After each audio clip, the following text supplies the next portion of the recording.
Welcome to Compliance and Ethics, the second module of the MD Lab's Sales and Account Management Compliance Training Program. This video will cover 4 federal laws: the Stark Law, AKS, the Anti-kickback Statute, EKRA, the Eliminating Kickbacks in Recovery Act of 2018, and FCA, the False Claims Act. We will also cover civil money penalties and provide you with additional guidance resources.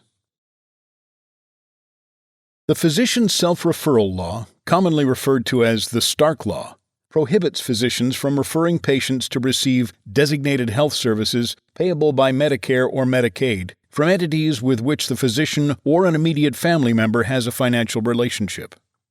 For the purposes of the Stark Law, a financial relationship can include an ownership interest, investment interest, and/or a compensation arrangement. The Stark Law establishes specific exceptions that do not pose a risk of program or patient abuse. Therefore, any arrangement that does not satisfy all the criteria of the exceptions statutorily defined in the Stark Law is illegal. We will discuss some of these exceptions later in the presentations. The Stark Law prohibits all organizations from presenting or causing to be presented claims to federal healthcare programs like Medicare and Medicaid for those referred services. Importantly, intent is not required to violate the Stark Law, which means the intent behind the action that violates the Stark Law will not be considered. And ignorance, not knowing or understanding the Stark Law, is not a defense.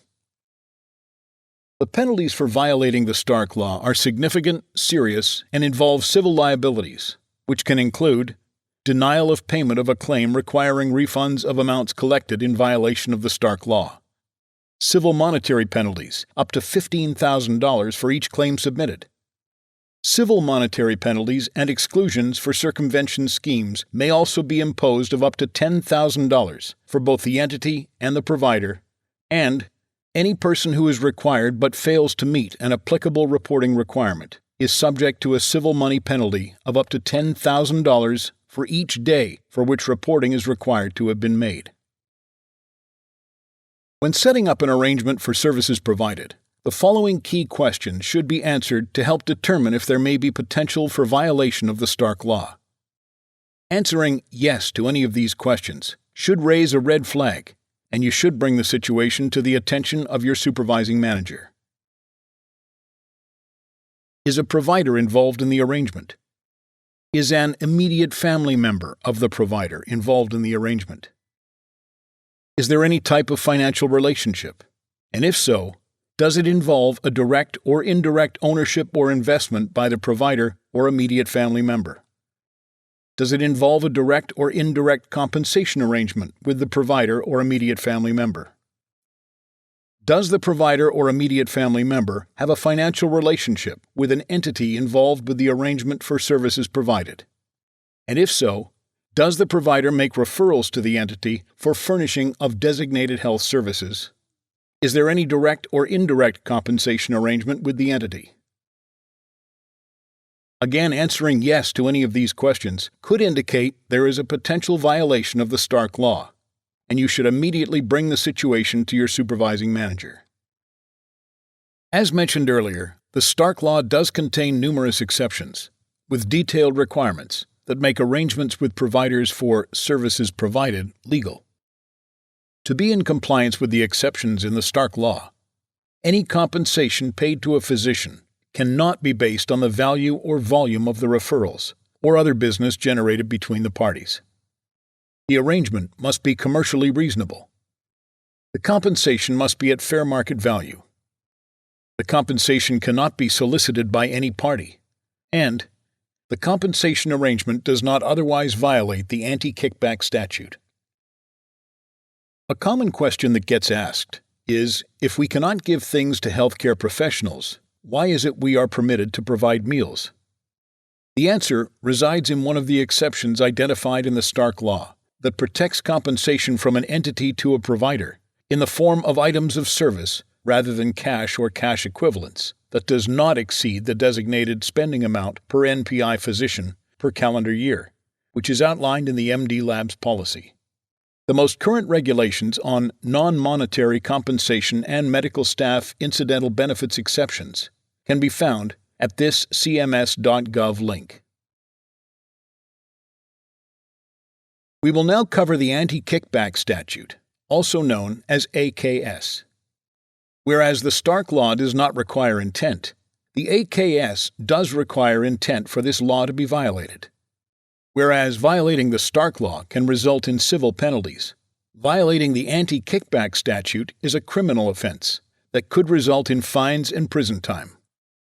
The AKS states that it is a criminal offense to knowingly and willfully offer, pay, solicit, or receive remuneration to induce or in return for referrals of items or services reimbursable by any federal healthcare program. Remuneration includes free or below market value equipment and services, free or discounted testing, free waste pickup, free gloves, etc. Safe harbor exceptions do exist for certain arrangements. Examples of these safe harbor exceptions include providing supplies for collection and providing for a service to pick up medical waste generated by collection for specimens sent to MD labs. And all such products and services must be strictly for specimens sent to MD labs, and records must be maintained. As mentioned, violating the AKS is a criminal offense, which could result in a criminal felony conviction.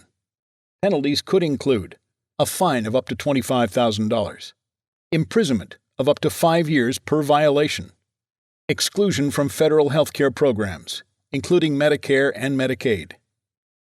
The Office of Inspector General, which is the federal government body charged with identifying and combating waste, fraud, and abuse in the federal healthcare programs, may also initiate administrative proceedings to exclude persons from federal healthcare programs, or impose civil money penalties of up to $50,000 per violation under the False Claims Act for fraud, kickbacks, and other prohibited activities.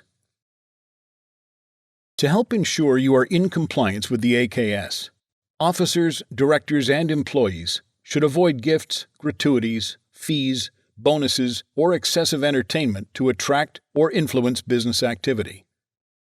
Excessive entertainment is defined as any amount in excess of guidelines determined annually by CMS, the Centers for Medicare and Medicaid Services.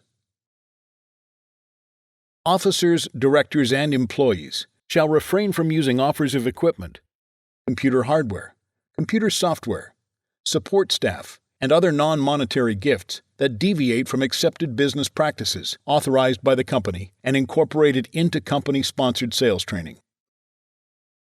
Officers, directors, and employees should not attempt to control or improperly influence a physician's decision as to which clinical laboratory to use for the testing of patient specimens.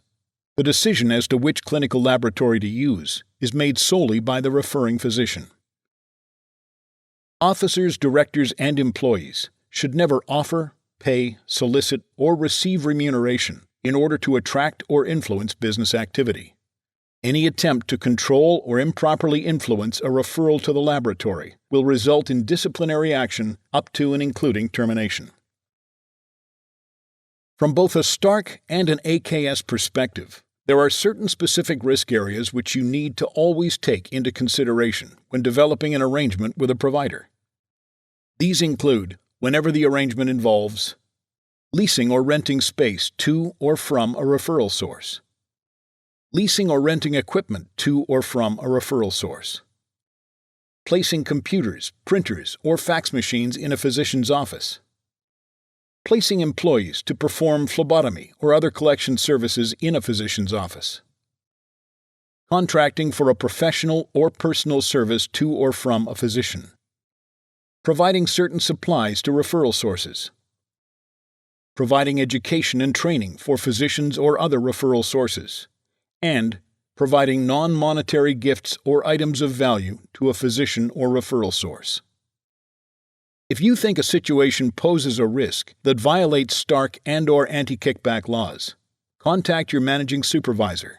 The VP of Sales and VP of Operations need to be engaged to address possible risks and compliance concerns. Must be provided documentation. and must be included in all discussions regarding potential lease arrangements prior to execution of arrangements. In all your dealings with providers, you need to be aware of what constitutes inappropriate remuneration. This would include any cash or equivalent in-kind services made directly or indirectly for referrals, including gifts, benefits, bribes, rebates, below-market rent or lease payments, discounts, furnishing of supplies, services, or equipment either for free or below market value, waivers of payments due, below-market credit arrangements. Any gifts or entertainment involving physicians or other persons in a position to refer patients are subject to federal laws, rules, and regulations regarding these practices, and must be undertaken with the utmost integrity and good judgment. Any uncertainties regarding gifts, meals, and entertainment to potential or existing clients must be directed to the VP of Sales and VP of Operations to ensure compliance. All expenses, including non-monetary compensation, must be tracked and not exceed allowable annual amounts. We will now cover EKRA, the Eliminating Kickbacks in Recovery Act of 2018. This law was created to penalize patient brokers who seek profits off of illegal referrals of patients seeking certain services, including clinical laboratory tests. All referrals for clinical laboratory tests, regardless of payer's source, fall under the scrutiny of EKRA. Thus, we all need to be aware of this law, as there are hefty penalties associated with noncompliance. EKRA prohibits knowingly and willfully soliciting, receiving, offering, or paying remuneration directly or indirectly in return for the referral of a patient to or in exchange for an individual using certain services, including clinical laboratory services, if the services are covered by a healthcare benefit program. The term healthcare benefit program includes any public or private plan or contract affecting commerce, under which any medical benefit, item, or service is provided to any individual, and includes any individual or entity who is providing a medical benefit, item, or service for which payment may be made under the plan or contract. Therefore, in contrast to the federal Anti-kickback Statute, which applies to referrals for services payable by a federal program, EKRA extends to referrals reimbursed by both governmental and commercial insurers. Violators of EKRA may be subject to hefty penalties, including a fine of up to $200,000 or imprisonment of 10 years, or both, for each occurrence. EKRA includes 8 exceptions, including an exception for payments made by an employer to an employee or independent contractor who has a bona fide employment or contractual relationship with such employer, for employment, but only if the employee's payment is not determined by or does not vary by the number of individuals referred, the number of tests performed, or the amount billed to or received from, in part or in whole, the healthcare benefit program from the individuals referred to a particular laboratory. Notably, the EKRA exception for employees is narrower than the AKS safe harbor for employees and further restricts the ways in which employees can be paid, i.e., compensation may not vary by the volume or value of referrals, if both the AKS and EKRA apply. The fourth federal law we will discuss is the False Claims Act. The False Claims Act, also referred to as the FCA, applies to anyone who knowingly submits or causes the submission of false or fraudulent claims for payment. Examples of conduct that can lead to charges or violations include, but are not limited to, falsely certifying compliance with federal laws, and submitting a claim for payment that is contrary to Medicare or Medicaid payment requirements.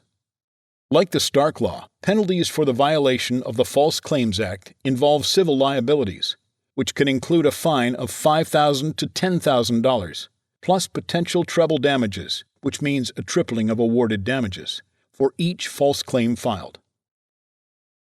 This fine, and the other fines mentioned early on, are called civil money penalties.